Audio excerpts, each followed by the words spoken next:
Hola chicos, muy buenas noches. Disculpen que subo el video tan tarde, pero tuve algunos problemas técnicos con la grabación de los videos, que ahora va a ser así. De ahora en adelante, nosotros los profesores vamos a subirles videos tutoriales para explicarles de mejor manera y para que quede mucho mejor comprendido el contenido que estamos explicando. Aparte es algo innovador y siento que va a ser algo mucho mejor en su momento, ¿no? Entonces, antes de empezar la clase, quiero saludarlos y decirles que les deseo muchísimas bendiciones, que estén muy bien, con mucha salud y que estén cuidando a sus seres queridos. Sobre todo que se queden en casa para que pasemos más rápida la contingencia y volvamos a nuestras actividades habituales, ¿no creen? Bueno, la revolución científica y los orígenes del pensamiento moderno. Este es el tema que vamos a ver durante esta semana. Hoy solo vamos a ver al primer filósofo que pertenece a esta corriente de pensamiento, pero tenemos que analizar el contexto histórico, cómo surge, cuáles fueron las características que tenía y a qué efectos filosóficos, científicos e intelectuales nos lleva este tema. Así que vamos a empezar. Empezaremos con el contexto histórico y tenemos básicamente cuatro acontecimientos fundamentales. En la presentación solo van a observar tres, pero les mencionaré los cuatro. Uno, el heliocentrismo. Recordemos que Kepler, Galileo Galilei y Copérnico van a ser grandes astrónomos y gracias a ellos es que se descubre la teoría heliocéntrica, que estaba en constante debate por parte de la Iglesia Católica para que no se hiciera pública. Pero lo que hace esta teoría es dar un paso sin vuelta atrás. ¿Por qué un paso sin vuelta atrás, hijos? Después de la publicación de la teoría heliocéntrica, la ciencia es ahora la que debe dar respuesta a la naturaleza, a la realidad y al ser. No es que rompan coyunturalmente con la iglesia, sino que para el siglo XV y siglo XVI la ciencia va a tomar un papel protagónico dentro de la explicación de la realidad, como lo es actualmente, por eso pensamiento moderno. 2. El descubrimiento del continente americano. Hijos, es muy importante que nosotros identifiquemos el shock cultural, religioso, político y social que tuvo en 1492 al descubrirse que Asia, África y Europa no eran los únicos continentes en el planeta y también que este nuevo continente tenía habitantes completamente diferentes a ellos. Todo esto va a necesitar una nueva explicación. Una explicación histórica, filosófica, metafísica, en la que estos nuevos personajes entraran dentro de la concepción y los paradigmas europeos. Es decir, el primer gran golpe a las explicaciones teocéntricas fue el heliocentrismo. El segundo, el descubrimiento de América. ¿Por qué? Porque la Iglesia Católica defendía que la Tierra era plana y que había un momento en el que el océano se acababa y pues todos iban por la borda, ¿no? Pero pues ahora sabemos que no es así. Y en ese momento fue un alcabose, básicamente fue una coyuntura en donde la ciencia ahora tomaba un papel protagónico. 3.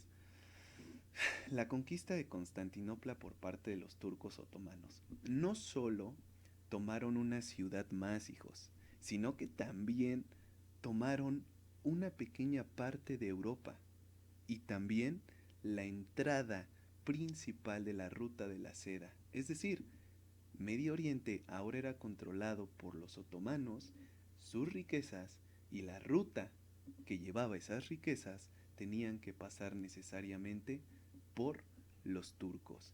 Eso lleva, o en su defecto, orilla a los europeos a buscar nuevas rutas comerciales. Al buscar nuevas rutas comerciales, ellos aperturan literal sus paradigmas psicológicos, históricos y filosóficos. empiezan a conocer otras culturas, otras explicaciones de la realidad, y esto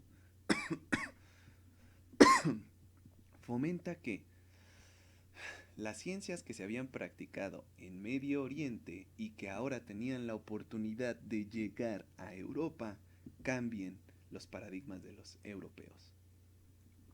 El cuarto acontecimiento que también nos ayuda a explicar por qué cambia tan drásticamente el pensamiento en el siglo XV, pues obviamente, sí, es la reconquista de la península ibérica. Igual en 1492, los reinos de Castilla y Aragón van a reconquistar la última ciudad en mano de los moros, o sea, musulmanes en su defecto, ¿no? Y que con la toma de Granada, que es en 1492, paradójicamente también el mismo año en el que Cristóbal Colón parte hacia lo inhóspito, es decir, hacia América, ¿sí? También van a tener un sincretismo cultural en ese momento, porque todo lo que habían trabajado los moros en su momento, los musulmanes en su momento, y lo habían dejado en la península ibérica, ahora pasa a manos de los europeos. Aquí se abre todo un debate y un mito acerca de la conquista de América y cómo es que Cristóbal Colón sabía que la Tierra era redonda y que pues posiblemente podría llegar, ¿no?, a las Indias Orientales. Pues era básicamente, ¿no?, algo lógico, mis niños. Los únicos que en verdad sabían en el siglo XV, como lo dice Hobsbawm en su momento, los únicos que sabían de la teoría heliocéntrica eran los astrónomos y pues obviamente los navegantes, los exploradores, porque ellos sabían la redondez de la Tierra. Con todo este contexto histórico aparece la revolución científica, es decir, la ciencia como protagonista de la explicación de la realidad y de la naturaleza. Ahora, esta revolución científica es muy importante, mis niños, porque abarca el surgimiento del pensamiento moderno. Este pensamiento moderno sustentado en algo fundamental, la comprobación. Desde el siglo XV hasta la actualidad, para que un conocimiento tenga validez, tiene que ser comprobado. Surge entonces un dilema.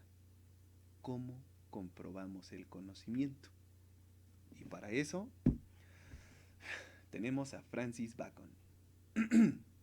Este personaje es de origen inglés y él es el padre del empirismo filosófico, primer gran aporte, porque el empirismo filosófico no solo va a permear en la filosofía, sino que también va a permear en la ciencia. ¿Cómo? Muy sencillo. Francis propuso las bases fundamentales para el método científico, ese método basado en la experimentación. He aquí la respuesta a la pregunta que se hicieron los filósofos en ese entonces. ¿Cómo comprobamos? A través de la experimentación. Después de la experimentación podemos definir si un conocimiento es certero o en su defecto no lo es. Francis tenía una frase precisamente para esto.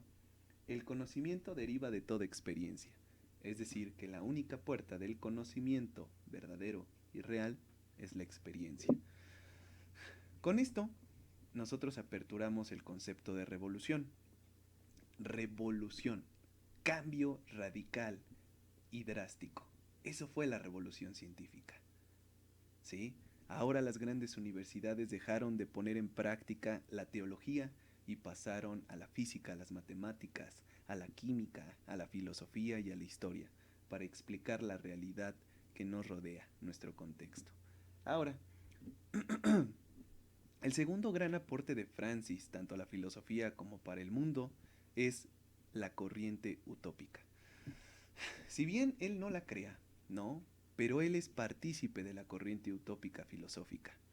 Esta corriente es muy del siglo XV y posteriormente del siglo XVI, por algo muy sencillo, porque ellos proponen una crítica política a través de ensayos literarios o filosóficos. Les explico.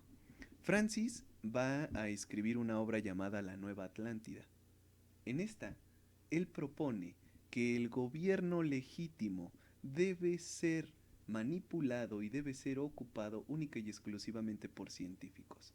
porque ellos son los que tienen el conocimiento certero de la realidad. Este tipo de corriente utópica va a fomentar dentro de las sociedades del siglo XVI y XVII cambios estructurales en sus gobiernos, como lo es Inglaterra. Inglaterra es una monarquía constitucional. Eso quiere decir que existe el rey, pero que también existe un parlamento. Y quien tiene el poder es el parlamento, es decir, el pueblo, utópicamente hablando. Hablando acerca de eso, ¿sabían que Francis fue primer ministro de Inglaterra? Increíble.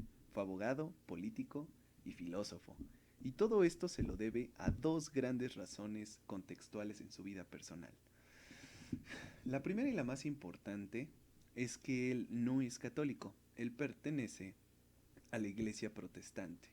Eso lleva a que no tenga ninguna atadura conceptual o ninguna atadura religiosa que no le permita identificar de mejor manera su objeto de estudio. Dos, su mamá era una políglota natural, hablaba 5 idiomas. Eso quiere decir que Francis era un personaje destinado a la creación, pero sobre todo a la producción de textos filosóficos y literarios. Espero que les haya gustado la clase del día de hoy, mis niños. Digo, fue un poco corta, o tal vez no. Sale porque nos llevaría un poco más de tiempo si estuviéramos de manera presencial. Pero para que ustedes y yo podamos evidenciar un aprendizaje constructivo y continuo, tienen que responderme 4 preguntas. 4 preguntas que van a responder en la caja de comentarios de la plataforma. Primer pregunta. ¿En qué consiste el antropocentrismo? Segunda pregunta. ¿Cuáles son los 3 aportes de Francis para la filosofía y la ciencia? Tercer pregunta. ¿Qué acontecimientos motivaron la revolución científica? Y cuarta pregunta y última. ¿Por qué una revolución? Mis niños, cuídense mucho, los quiero, los extraño y nos estaremos viendo el día de mañana con otra clase. Cuídense.